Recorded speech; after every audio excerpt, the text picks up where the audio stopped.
Everyone. Hello. Thank you and welcome to the Shape Leadership Professional Development Conference of 2021. We are so excited that currently over 200 of us are here, joined across locations and all virtually, whether you are joining us through the magic of a tablet or a phone or a computer screen. We invite you to engage how you are able to. And thank you for taking this time on a Sunday morning to be with us how we can during this, I'm going to say it one more time, unprecedented time in our history. We're really, really grateful. My name is Emily Ambrose. My pronouns are she, her, and hers, and I serve as the Assistant Director of Training and Development for the Lory Student Center. And this is our third annual SHAPE conference.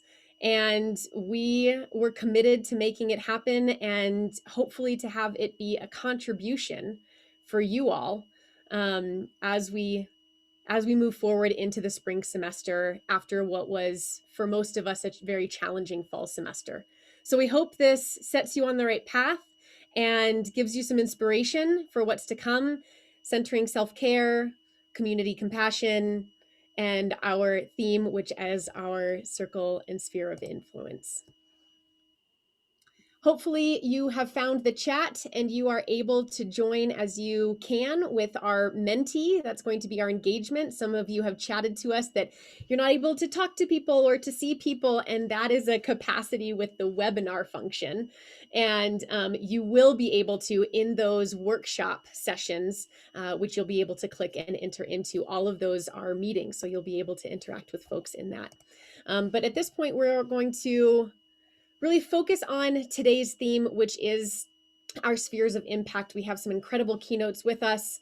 We have some speakers, and if anything, this hour will flow by, and hopefully you'll kind of snap your fingers if you're able, and it'll be 2 o'clock and things will have gone incredibly smoothly. So send all that good energy. When we think about this theme of our spheres of impact, it differs from our sphere of concern. There's lots going on. I wouldn't be able to cover it all. And we know that through a contentious election, racial injustice movement, working towards more socially just environments, we look to our communities of what is large and big, like the pandemic and vaccine protocols and what will be next, and that can get overwhelming. And what is in our recognition is our sphere of impact, and where we, through the Lory Student Center and at CSU, can impact our communities each and every day through our behaviors, our being brave, our ways, and the things that we interact. And so we are looking forward to exploring this theme through some of our pieces today. We're going to start off with our land acknowledgement. I would love some indication from folks that they're able to see it and hear it when we go into it. And a preface is what's going in the chat right now is a really powerful webinar by our very own, it's called Student Affairs Now, by our very own Dr. Susana Munoz, highlighting Assistant Director Tiffany Kelly and 2 other Native scholar practitioners who talk about what it means to go beyond land acknowledgements. So when we center and ground the voices here to recognize where we are physically, mentally, emotionally, how can we bring it in behaviorally is how we will bring on our theme to the rest of the day. So at this time, we will take a moment to honor and recognize our land acknowledgement.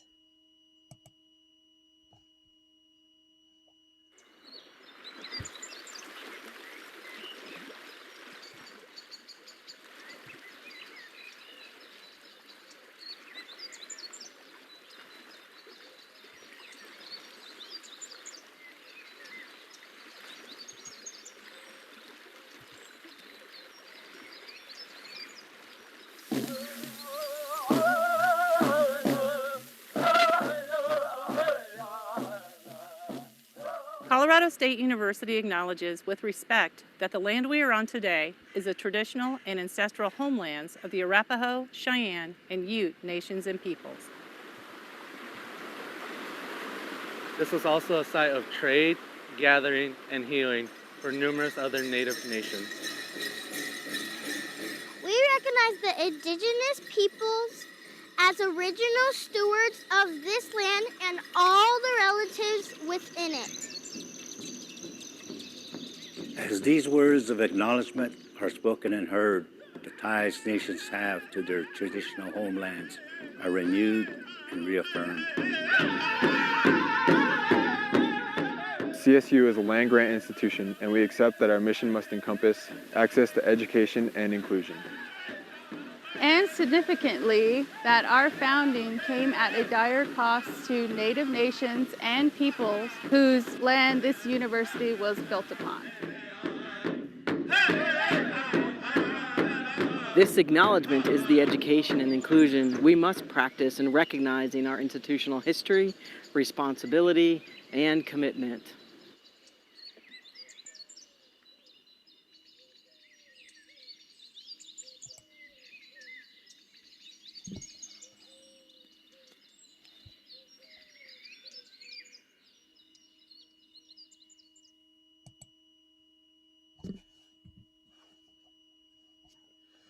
The land acknowledgement is only part of the ways that we can practice inclusion and equity and still know that we have a long way to go.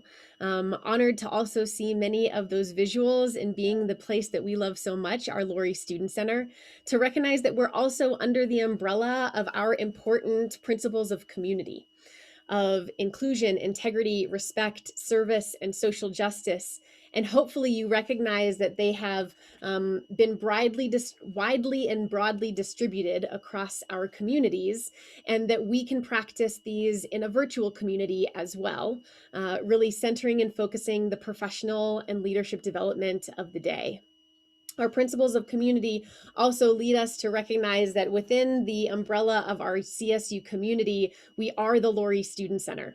That some of us are joining from partnerships or departments outside of the LSC, and we are thrilled for you to have an insight into some of the work that we're able to do here, and hopefully we'll get something out of the workshops that you attend, because we need to ground in our mission, which is a student-centered organization at the heart of campus. We provide programs and services which create inclusive community and inspire active, engaged learning. And so we know that it is not the building that makes us. This year has proved that. While we are so grateful for the essential workers who have kept the Lory Student Center operating and running and providing resources in the ways that they need, and many have shifted into virtual offerings, we know that it is our people who make us who we are. And so we would love to hear who's here now. So for the next 15 or 20 seconds, this is the involvement and engagement activity part of it. If you were able to get into Mentimeter, which will be put into the chat one more time, share with us which departments are represented here.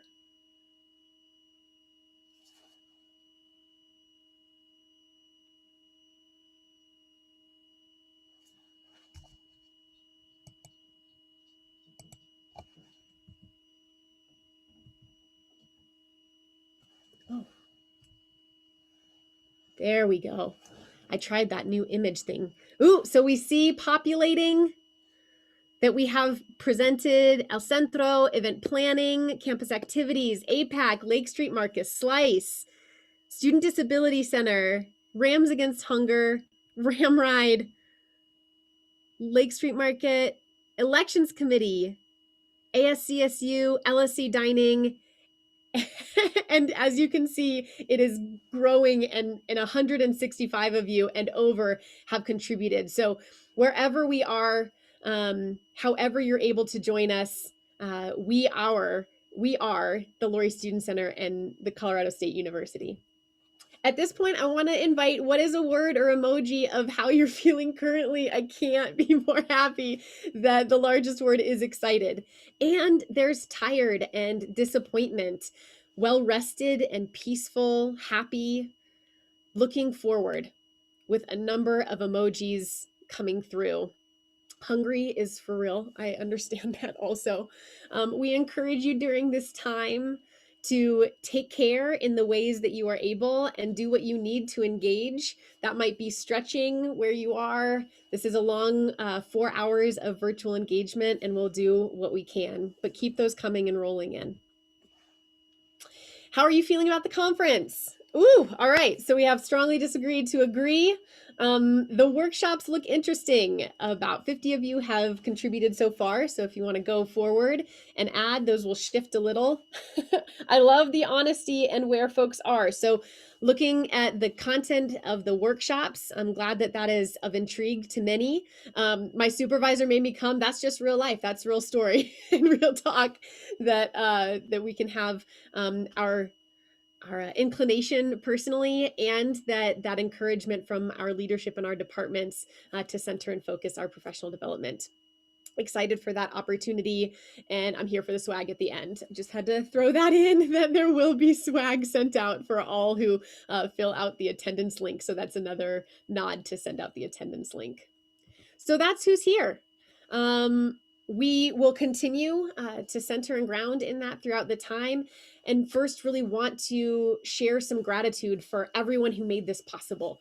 While there were a few key folks who did a number of the logistical management, it couldn't have also been done without the SHAPE Advisory Committee members, the volunteers for the days, including our awesome facilitators and Zoom room hosts, CoLab for their incredible Zoom background, and the LSC Governing Board for their continued input along the way. And I am so thrilled to be able to invite one of the LSC Governing Board members, one of the members of the LSC Council for Inclusive Excellence, and a student employee at CoLab, Akankhya, Ashavari. Will you join me on video, please? Hi, Emily. Good morning, Hello, everyone. Akankhya. It's great to see you. All right, I'm going to turn my video off, and the stage, the virtual stage is yours. Thank you so much. Good morning, everyone. As Emily mentioned, my name is Akankhya Ashavari. My pronouns are she, her, and hers, and I am a fourth-year business major with a concentration in supply chain management, and I currently work as a marketing creative at CoLab. I also serve as a student representative at the LSE Council for Inclusive Excellence and as a financial director on the LSE Governing Board. When I was asked to speak because of my several experiences in the LSE, I was really humbled, but I was kind of nervous that I wouldn't have much to say. And thinking about our theme, our spheres of impact, I can say that I have been impacted and I have and continue to impact the lives and experiences of others throughout my student employment. Coming in as an international student, I honestly had no idea that students could work and have a voice in the functioning of the heart of the university. To be honest, I was taken aback with the culture of this place. While I know this is not the experience for everyone, I felt that I could be unapologetically me, whether I'm in a meeting full of students or full of professional staff. The impact that this community has on me was more than just another job. It is resourceful, it is a learning experience, and more than anything, this is a space that I could freely step out of my comfort zone. It's not like this every day with every experience. There are hard times and times I know the LSE could do better with every experience. Because I'm in different spaces, I also know there are people working hard to make the LSE better. We have that opportunity too. As a student, employee, our spheres of impact is our community. How do we understand our impact, you would ask?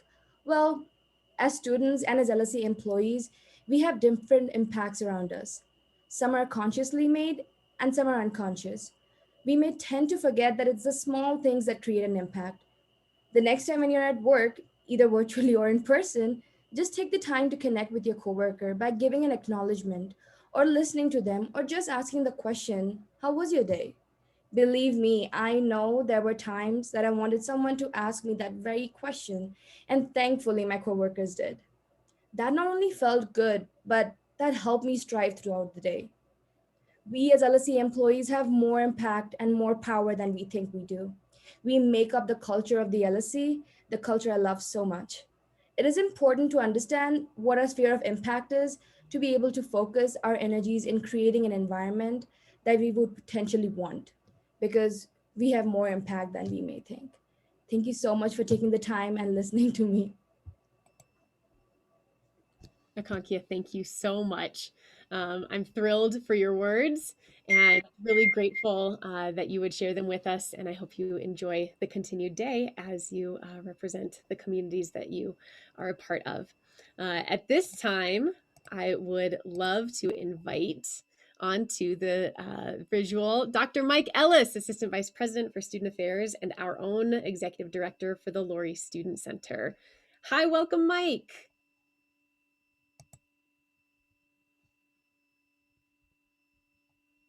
No, you're muted still. Had to happen once.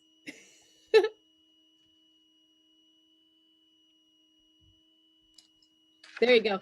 I did hit the button. I apparently wasn't effective, and that's where I'm learning from you through this. So thank you. Good morning, all. And Akankhya, thank you for also welcoming us and for being an impact on me. So it's good to see you, and you always bring a positive and bright presence with honesty and gratitude to the settings that we're in. So I also want to give a special shout out to Emily and Rachel. I won't get a chance later on to do that, but so appreciative for the work that you've put into the SHAPE conference.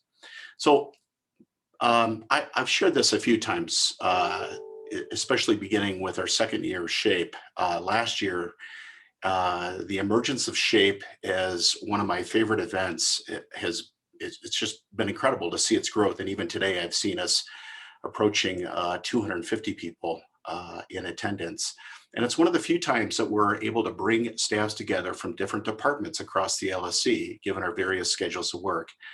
And I get to hear your stories and see so many of you.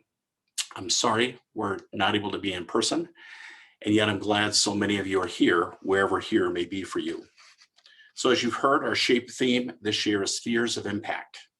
And not surprisingly, I have a related story to briefly share, followed by a head fake that you'll need to listen carefully for. Last year, I told a story I titled Be Like D, where D, or DeLawrence Dean, who grew up just a few miles from CSU, took initiative to get involved in the LSC and across campus. D went on to receive both his master's and doctoral degrees in higher education leadership. He's traveled the world on semester at sea and as part of his dissertation research. And he now works at the University of California, San Diego as an instructor. Some of you had an opportunity to meet D when Emily invited him to speak with us last year, and I know you were inspired by him, as am I.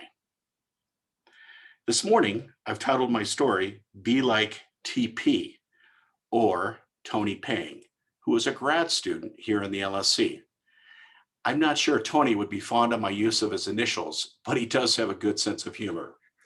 We were having an intense discussion among many about the LSC renovation, and this one was related to whether we should have Dyson hand dryers in all of the restrooms in an effort to reduce paper consumption. And I remarked that one of the outcomes I hoped for was that people would take note that we didn't have paper towels in the restrooms, and that we might influence or perhaps even change their behavior with regard to sustainable practices. Now, because of COVID, we currently have paper towels, which I hope will only be temporary. Nonetheless, TP, with great humility, and in a way only Tony could do, asked, "Who are you, Mike, to influence or even change other people's behavior?" It's a fair question, right? What TP was suggesting is that who are we to influence other people, play God, change their behavior, have people do something they might not be inclined to do. At the time, I thought long and hard about TP's question, and I still do to this very day. Who are we, who am I, to influence behavior, exert our spheres of impact, influence someone's decisions? My response to TP was this: isn't this what we do in education and in life in general? Isn't this what we do when we let someone know we care about them? The way we design a building does in fact convey values and influence behavior.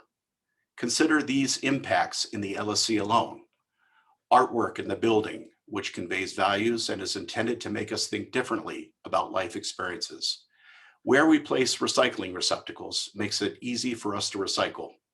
Do we or do we not compost in our restrooms and elsewhere? Have comfortable chairs that make you want to stay and hopefully study. Signs from the LSC Governing Board, which denote where outlets are located, so it's easier for us to plug in. Universal access in getting to the LSC Theater for all users. And yes, whether we have hand dryers or paper towels or both, as is the case today. Literally, there are hundreds of ways the LSC as a facility intentionally influences students' experiences in the building and ultimately your behaviors. And as importantly, we also do this as a staff and as a people among the different spheres we're constantly interacting with. It's when I say, I love you to my partner and my children, when I shovel snow on my neighbor's sidewalk just because, when we tell ASCSU we will support you no matter what, when RAM Events selects a speaker which challenges how we make meaning of life around us, and when we provide the very best service that makes someone feel great, respected. So what's the message and the Be Like TP story I'm leaving you with? Sounds pretty simple, and acknowledging that we have different spheres of influence based on different relationships and roles. Can we really make a difference in influencing how someone feels and ultimately how they act? Whether they are cared about, listened to, that they matter. Absolutely.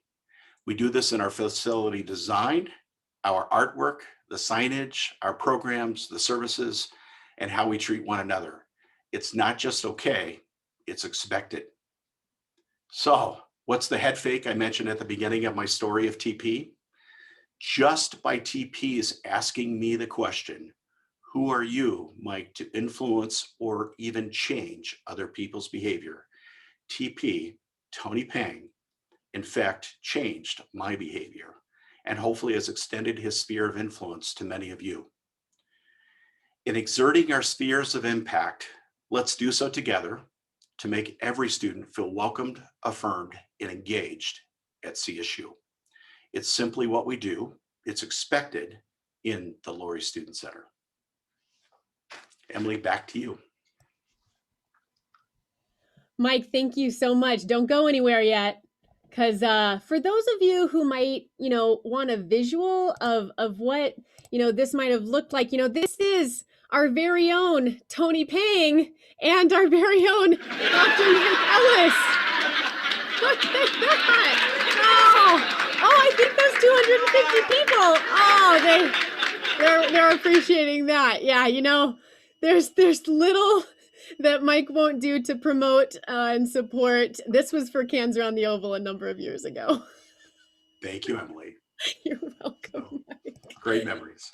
Mike, thank you so much for your wonderful words and for your leadership during this time. I'm really excited that you were able to speak right before our exceptional keynote speakers, who I'm going to invite onto the screen at this time.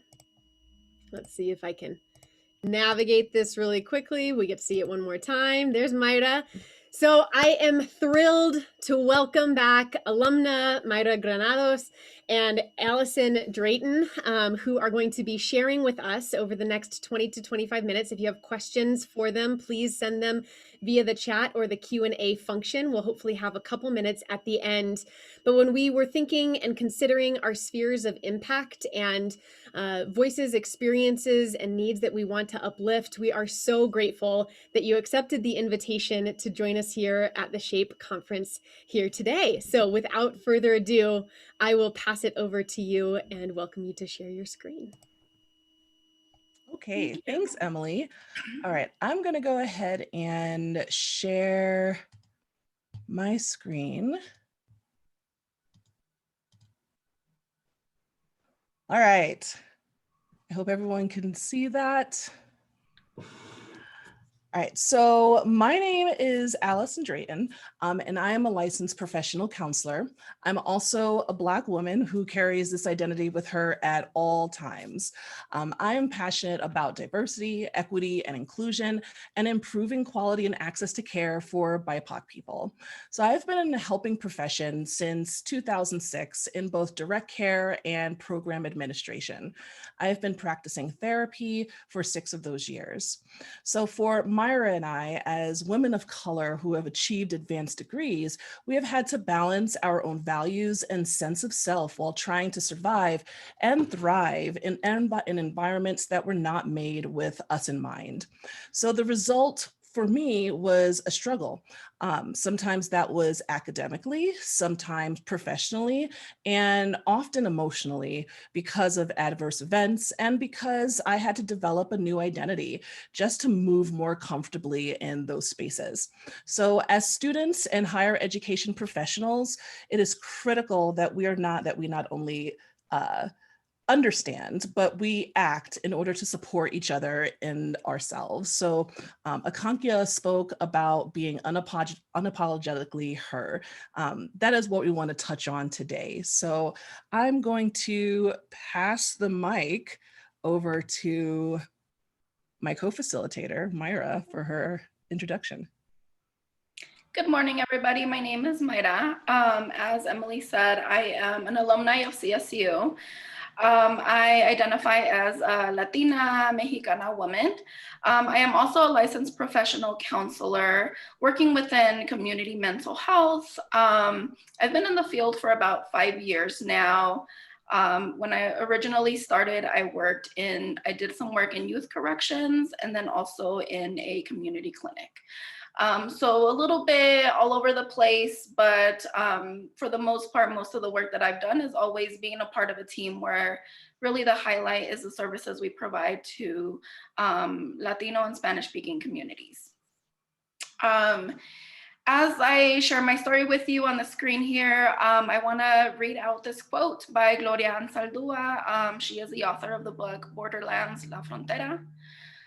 So borders are set up to define the places that are safe and unsafe, to distinguish us from them. A border is a dividing line, a narrow strip along a steep edge. A borderland is a vague and undetermined place created by the emotional residue of an unnatural boundary. It is a constant state of transition, and the prohibited and forbidden are its inhabitants. And the reason why I chose this quote to highlight my own experience with microaggressions and reaction formation and tone policing was because that's been basically my life. Constantly, my identities are in this constant state of transition. I interact with my identities in a different way depending on the setting that I'm in. As you see in these pictures here, I'm an immigrant, a first-generation immigrant to the U.S. I was born in Mexico, in Los Reyes, Michoacan. And I grew up in a single-parent home. So that definitely was like the start of how my life was shaped. I am an alumni of CSU, and I remember the numerous naps I got to take at El Centro, and remembering our assistant director at the time who would come out and play the guitar in the mañanitas every birthday for the students that hung out in that space. I received my master's at Regis University, where I wanted to really go into a field where I was going to help others, but also minimize the stigma within my own community when it comes to mental health and what it is for us to seek those services. And really, this was the first time that I think I really experienced some imposter syndrome.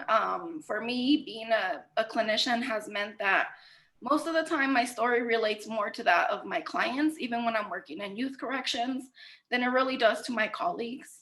And especially as a first-generation student and somebody with an advanced degree, or the only person with an advanced degree in my family. All right, so thanks so much for sharing that, Mayra. I wanted to go a little bit into my own experience of being in grad school. So Mayra and I actually went to grad school together. We both went to Regis. So I wanted to start my slide with this quote by Audre Lorde. And Audre Lorde, she was many things. She was a writer, she was a librarian, and she was a civil rights activist. So I almost wanted to preface this slide with something that's like, beware Black anger. So the quote goes, "My response to racism is anger.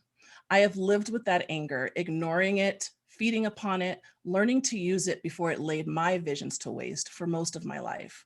Once I did it in silence, afraid of the weight. My fear of anger taught me nothing, and your fear of that anger will teach you nothing also." So when I was in grad school, and even before that, I decided that it would be easiest to save time if I wore my hair in twists. I love the options that it gave me, and it's cute. I mean, I was able to dye my hair without dyeing my hair, and I didn't have to do much in the mornings to get ready. So I have never gotten used to other people's curiosity about my hair. I'm a New Yorker, and New Yorkers have pretty big bubbles. So we really didn't enter into each other's spaces unless we knew that it was safe. But ever since I left New York, the curiosity around my hair just grew and grew and grew. And I will never get used to someone violating my space by taking it upon themselves to touch my hair. However, I had no tools to deal with it. And back then, and still now, there was very little protection or care around this issue. It was only not last year, it was only last year when we passed the Crown Act, which made it illegal to discriminate against somebody based on their hair. So when I sucked it up, I basically learned to just deal with it, to not have a reaction, to not have a response. And in response, I hated my anger. I hated a feeling that came naturally to me. And eventually I would hate myself for letting other people get away with it. So when I took a practice exam with my peers in grad school, a colleague approached me. Basically, she stood over me because I was sitting and she was standing, and that's a whole nother dynamic. She grabbed a handful of my locks and held it up to her face for inspection. She asked, "Are these dreads?" Completely oblivious to my discomfort and completely oblivious to my anger.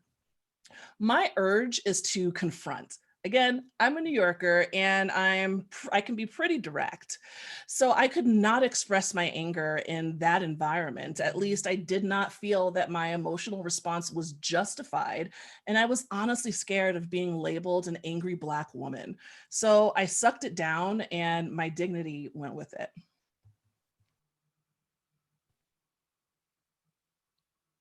So we're going to talk about a couple of definitions throughout this discussion, as well as in our workshop following this. So we wanted to start by kind of explaining some of those terms to you. So a term that you'll hear us use a lot today is microaggressions. And there's really 3 different types of microaggressions. The first one being microassaults. So conscious and intentional actions. This can be something like displaying a swastika or deliberately serving a white client before or customer before a Black customer. Micro insults, these are more verbal or nonverbal communications that are a little bit more subtle, but they convey this rudeness or insensitivity to someone with a marginalized identity. Micro invalidations can be communications that exclude or negate the thoughts, feelings, or experiences of people of color and those with marginalized identities. Tone policing is a type of microaggression and also a silencing tactic. This is something that really dismisses the ideas that are being communicated when they are perceived to be delivered in an angry, frustrated, sad, or otherwise emotionally charged manner. It is very effective because it really allows the person to critique the emotional level of the message that's being delivered rather than the message itself. And reaction formation. This is a psychological term speaking to how we can sometimes respond to things in the opposite way of how we actually feel. A lot of times we do this mainly out of fear, fear of rejection, or if we sense a threat to our survival. So next is imposter syndrome. And I'm sure that there's nobody watching today that can relate to this experience. So imposter syndrome is primarily when someone who's objectively making achievements, they're getting good grades, they have, a circle of friends that they engage with, they maybe are speaking at a keynote, or they're doing other things that are getting attention and that are rewarding to them, but they're not attributing that success and those achievements to themselves. They are attributing those achievements to something external, so something outside of themselves. This is a factor that heavily influences the development of burnout, and it's something that BIPOC individuals are disproportionately affected by. So next we have burnout. So burnout is just emotional, mental, and our physical exhaustion, where we are under a high amount of stress or a high level of overwhelm for a long period of time. We are just not built, our nervous systems are not built to live in that type of space for a very long time. And eventually it catches up to us and we lose joy and we lose motivation for things that before maybe we were very passionate about. And so finally, vicarious trauma. So vicarious trauma is something that's generally associated with the cost of caring for other people. So long story short, trauma is catching. You can even relate trauma to a virus. If you are exposed to students or friends or family members or peers or employees that have been traumatized, maybe lived through a pandemic, civil riots and injustice and all of those things, you can then catch that from them. So dealing with those individuals can be traumatizing in itself. So it may come up as you're working with and advocating for students, as well as if you're supervising a staff that you may or may not agree with. So next, we're going to go ahead and give a couple of stats. So, because some of those definite, and they're actually more common than you think. The first one being that 80% of college students reported feeling overwhelmed by all of the things that they have to do. As an institution, it is easy to perceive that as a college student, really the only focus is academics. And so it can be easy to negate the diverse struggles that affects our students. These struggles can affect their academic success and a lot of times reinforce that imposter syndrome, reaction formation, and inauthenticity. First generation students especially experience high rates of imposter syndrome and perfectionism. They also deal with a lot more academic probation and low retention rates than their counterparts. So the next stat is that 40% of students felt so depressed that it was difficult to function. This means that it was difficult to get out of bed, difficult to put on your favorite pair of sweats, difficult to brush your teeth or take a shower. This is huge. And so college students, what we also found from the data that held this information was that students reported a history of suicidal ideation, self-harm, and attempted suicide. However, they were not treated or diagnosed at the same rates.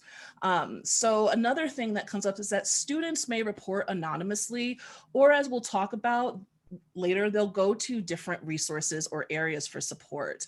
However, they're less likely to be open about struggles, especially if they're already marginalized or they belong to a group that stigmatizes mental health. So students and really most of the population carry a trauma suitcase. This is often invisible and it presents itself in ways that educators and employers and peers either don't recognize or attribute to another cause. So in higher education, we often shove psychosocial issues off to those engaged at the student center.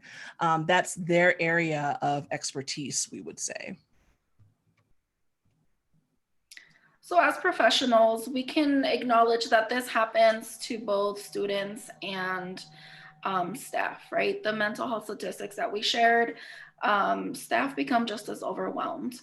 And sometimes what this can cause is this idea of a reaction formation and almost representing yourself inauthentically in order to navigate that space. Right. So imagine that you have to limit the emotions that you express or that you feel for the sake of being accepted, being maintaining stability, not needing to rock the boat at work, for example, or in your environment, having to be composed, for the sake of keeping a safe space. And this is typically for other people, not necessarily for us who's having those feelings. So as a result, feeling disappointed or uncomfortable due to not being able to do more, or do something differently. In effect, we're really policing our own emotions and reactions to things that are happening to us and that's happening around us. So Mayra, I know you have an example about how this has come up for you. So for myself, my first position right out of grad school was working in youth corrections. I was the only clinician of color and a team of 11 clinicians, and was really trying to make an impression, really, right? I was brand new to the field and wanted to show my teammates that I knew what I was doing. Unfortunately, when working in that environment, there was times where I would hear, our Black and brown youth being talked about where their behaviors were really being attributed to personality traits or some piece of their background. And at the same time, those same behaviors were being identified and justified as mental health symptoms for some of our white youth. And so just being in that environment and not knowing when to speak up and feeling like if I didn't, for my clients who are the majority are Latino, Spanish speaking students and our Black students, feeling like a sellout, right? Because I wasn't doing enough to stand up for them and fight for a better way of treating them. Yeah. So, I can definitely relate to feeling out of place and feeling like you can't express yourself fully or adequately. So I'm pretty comfortable with expressing my opinions directly. However, it wasn't always that way. And I still, to this day, communicate in an unnatural way because of these experiences. So when I worked in a healthcare setting, I expressed concerns around a threat to staff work-life balance as our caseloads were ready to increase from 80 clients each to almost 18,000 people with the rollout of the Affordable Care Act and Medicaid expansion. So though I worded my email objectively and concisely, the only response I got was directed to my perceived tone and attitude. And my supervisor expressing in front of an entire team that I needed to learn better email etiquette. I wish I can say that that was the first or even the last time that happened. But because my livelihood suddenly became threatened, from that time forward, I included smiley faces and exclamation marks and many LOLs. So I never received any negative feedback about etiquette when I began using emojis and shorthand in professional emails. So I began to feel really cynical. So there is a cost to, acting different than who we feel we are. So other costs. So for some folks who are having to act inauthentically, they are more likely to engage in unethical behavior. They're more likely to see other people as dishonest. Or more likely to see others as unethical as well.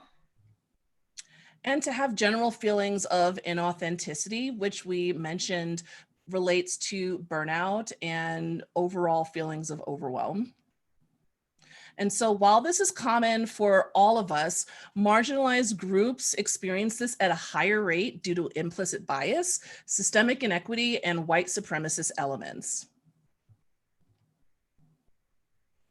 So if Mayra or I came to one of you and with one of these situations that we brought up today, what would you do? Maybe you might feel helpless because you can't change the world, you can't change actions or things that have already happened. So what can you do when there's not much to do? One of those things that you can do is validate. So validation is really important, especially when you're in a role, as we think about the Student Center and students that are coming in for the first time into this unknown space. Just remembering that all of their feelings and experiences are valid, regardless of whether or not you agree or identify, and also regardless of your opinion. And so what you can also do is exhibit some empathy, be empathetic. So there's a difference between empathy and sympathy, right?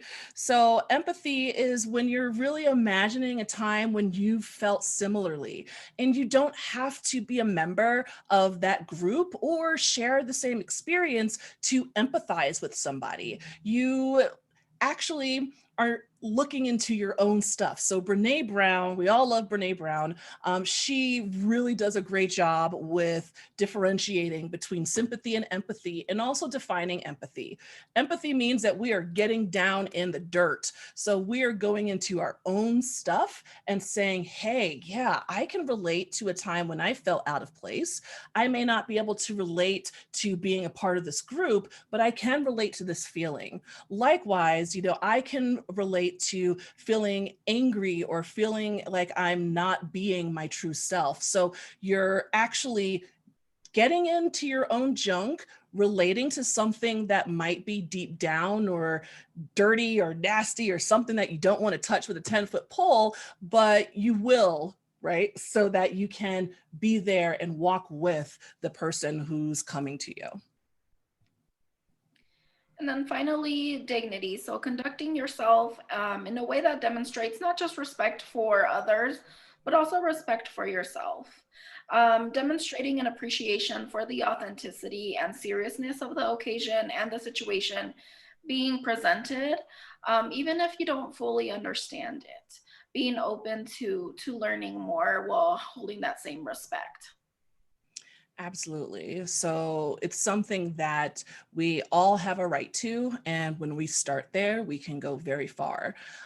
So of course, this is just a brief overview. There's so many things because this is such a complicated issue. We hope that you join us for our workshop where we'll discuss a little bit more of this further.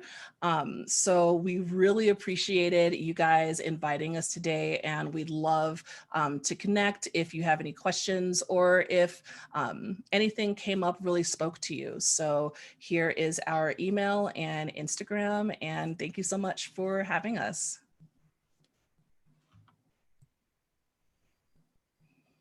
I feel like I should also have like the applause in the background. Oh my gosh, Alison, Mayra, thank you so much for everything that you've shared with us.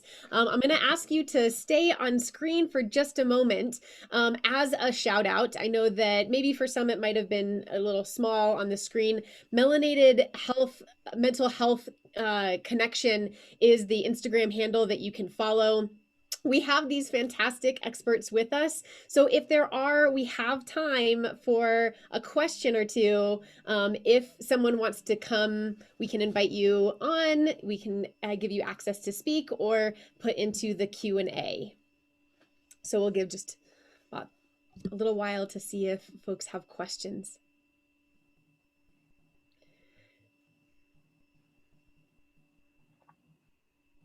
I have to say that as folks are generating those, and maybe they'll bring them into your workshop, I found myself really appreciative for the ways that you shared your personal experiences, and knowing that our students are going through many of those, and that while we all are dealing with different stressors and stressful information and might be experiencing burnout, the reality for folks within different marginalized communities needs to be understood and recognized, especially within the student center. So thank you for bringing it back to our employees in the student centers and what we can do every day. Really, really grateful. We have a number of thanks coming through on the chat. We do have a question that I would love. Oh my gosh, there's so much gratitude coming in for you that I wish I could read out to all. I'm going to find the question. Would you mind explaining more about the distinction between empathy and sympathy? Thank you for that question. Yeah, great question. So I can speak to this a little bit more, and then Mayra, feel free to jump in and add anything. So sympathy and empathy, it can be easily misunderstood, or we might say that feel like it's the same. So when we talk about sympathy, sympathy really creates or maintains a space, right, between you and the person who's expressing an issue or a concern or a feeling. So here, the way that I like the way that Brene Brown explains it, because it's, you imagine somebody who's down in a deep hole and they're looking for a way up, and you're up top and you're like, man, I see you. That really sucks. You know, so it's more, it's not unhelpful. Sympathy can be very important, and it is very important, but it doesn't allow ourselves to make that emotional connection to what that person is experiencing. Whereas with empathy, if you have, and this is where, you know, it gets very uncomfortable. So for example, maybe somebody lost a friend. So that same person down in the hole is like down there and they're sad and they're like, you know, nobody wants to be friends with me. And, you know, I'm really sad about the fact that nobody wants to be friends with me.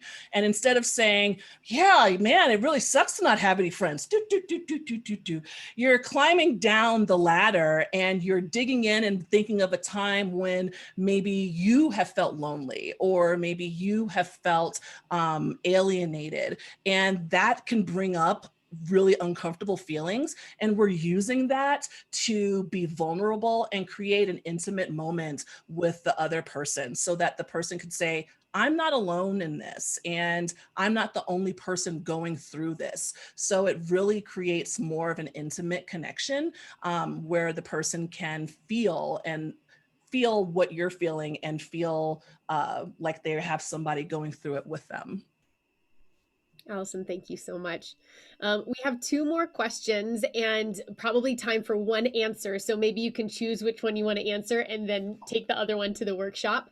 So and I know one of the questions, oh, sorry. Yeah. No, go ahead, Mayra. I know one of the questions was around emotional intelligence and being your authentic self. We are going to explore that a lot more in the workshop. So maybe that's one that we can answer there. And then Connor, if you're not in that workshop, we can definitely send that handout.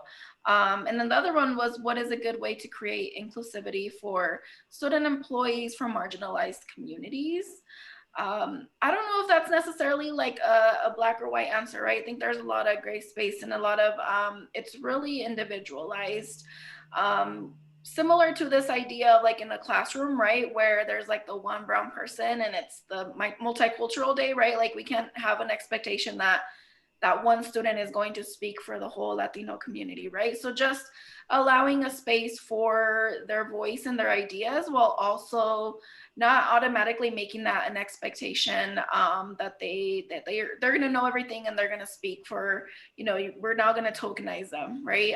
So making that a flexible experience while also showing that empathy and validating. That's great.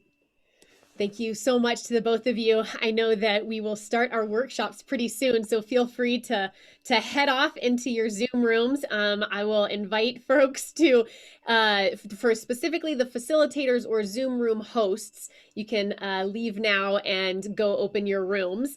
For those of you who are attending, I have some information for us that we'll go over. But please, wherever you are, give some applause to our fantastic keynote speakers. Mayra, Alison, thank you so much.